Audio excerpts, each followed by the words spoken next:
யாக்கோபு 3:8 என்ன சொல்லுது தெரியுமா?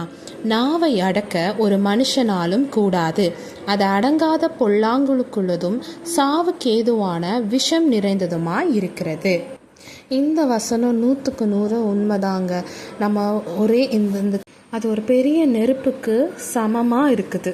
இந்த சின்ன நாவை வச்சு நம்ம ஆண்டவராகிய தேவனை துதிக்கிறோம்.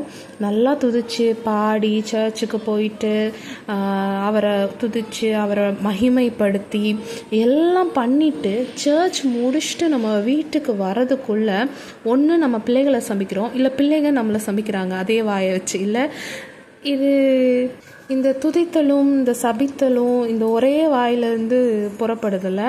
ஸோ இப்படி இருக்க முடியாது. அதை தான் யாக்கோபும் சொல்கிறாரு அடுத்த வசனத்தில், துதித்தலும் சபித்தலும் ஒரே வாயிலிருந்து புறப்படுகிறது, என் சகோதரரே இப்படி இருக்கலாகாது அப்படின்னு சொல்லிட்டு. ஸோ இதை நம்ம எப்படி மாற்ற முடியும் அப்படின்னா, இது மனுஷனாலும் அது கூடாது தான். அதுவும் அவர் தானே சொல்கிறாரு, நாவை அடுக்க ஒரு மனுஷனாலும் கூடாது. இது நம்ம ஆண்டவர்கிட்ட தான் பொறுமையாக கேட்கணும். ஆண்டவரே, நான் பேசுகிற வார்த்தைகள் கவனமாக இருக்கணும். இப்போ நான் இங்கே நம்ம போகிற இடங்களில் நம்ம பேசுகிற வார்த்தைகள் கவனமாக இருக்கணும்னு சொல்லி நம்ம ஆண்டவர்கிட்ட கேட்டுட்டு தான் நம்ம எங்கேனாலும் நம்ம போகணும்.